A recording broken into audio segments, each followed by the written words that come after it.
We usually start off our fitness journey by doing bodyweight exercises, or some would call it calisthenics, like push-ups and pull-ups, because it's often easier to just drop down to the ground and do some reps. However, if you stick to it long enough, you'll come to the realization that the same exercises that used to be hard is now quite easy. You can now do 20 or even 30 push-ups in a row and you no longer feel that you are getting stronger. So to make it harder, you try to do one-hand push-ups, but you realize it's actually too hard. Then you're thinking to increase the reps for your normal push-ups, but it actually takes a lot of time and is not really optimal. And left with no choice, you look up into the internet on how to make push-ups harder, and you saw a lot of variations to it. Diamond push-ups, Hindu push-ups, handstand push-ups, even a push-up named Sphinx push-up. And as you progress more and more, it just gets harder and harder to find creative ways to get just the right amount of difficulty. And that's where I'm at recently, and I decided to go to the gym because in my head, it sounds easier to just increase or decrease the weight on the bar to adjust the difficulty. And it was actually a good decision. My numbers were going up, I was progressing really fast, my physique looks a lot better, and I am that type where I lose weight very easily, but to gain weight it's very hard. And for the first time in a while, I was actually gaining weight and my muscle was going up while my fat was going down, and everything was just working out very well. And all of a sudden, maybe about 3 months, I just completely stopped going. And yeah, you can guess all the bad effects. After not working out for about 1 month,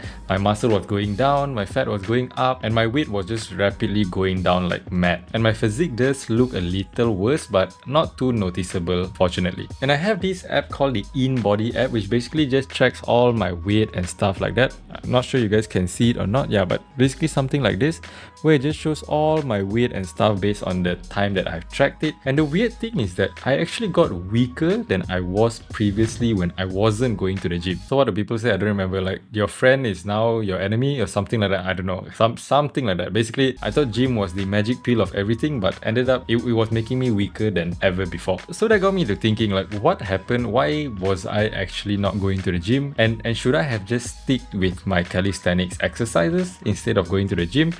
And I was thinking about it, and I was going to blame it on my New Year resolutions high, because on that specific time I did make a New Year resolution saying that I'm going to go to the gym and be consistent, you know, just the typical stuff of New Year resolutions. But it's weird because I was never the type of guy that didn't exercise for a whole month. Even the max was like maybe a week. So I was thinking New Year resolutions is not the problem, so what else could be the problem? But after thinking for a while, I remembered the third law of atomic habits, where it says make it easy for a habit to stick. But unfortunately, I did the inversion of it, which is making it more difficult. The thing that was difficult wasn't the actual gym session, but it was going to the gym that was hard. It's just similar to other difficult habits where like you just need to start, and once you have started, most of the time the ball gets rolling and then you will start doing the certain habit. So it's about getting to the gym that's hard, not the actual gym session. Because I have to prepare my gym bag, I have to dress up a little bit, I have to drive there, and then I have to drive back. Just so many extra steps just to exercise. Because for calisthenics, it's super simple. All you need is just a floor and maybe a random thing where you can hang on, like a pull-up bar, and boom, you're done. You can just immediately exercise. You can exercise completely naked and nobody would know because you're just at your own home. So I was thinking to go back to calisthenics, but just seeing the speed of progress whenever I go to the gym, I just feel like going to the gym suits me more. So the solution is quite simple. All I have to do is just to make it a little easier to go to the gym. So the way I make it easier is wearing my gym clothes to sleep. I also prepared my gym bag the night before. I even experiment to find the best time on when to actually go to the gym where the traffic is actually good. But of course, the problem is still not completely solved yet, because there are still days where I just really don't want to go to the gym, or maybe life just gets in the way. So I try to use the principle of the ABC goal. You would have 3 different goals, and the A goal would be something that you hit during your absolute best condition.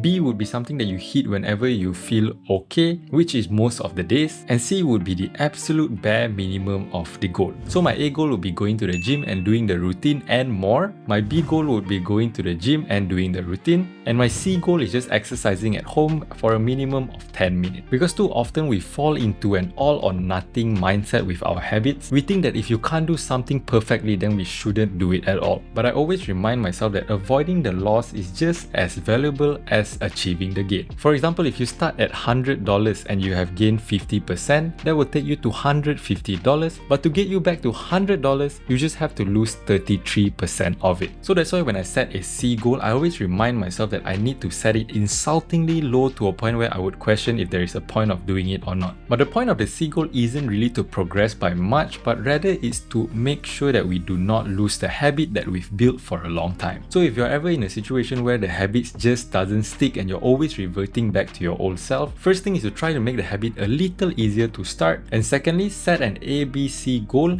and during your bad days, at least complete the C goal, and eventually the habits will just be automatic. As they say, something is better than nothing. Another way to make a habit stick is to make it more satisfying, and I recently made my life more fun by building a game in Notion which doubled my productivity, so do click on this video to check out the game. Thank you for watching and see you in the next video.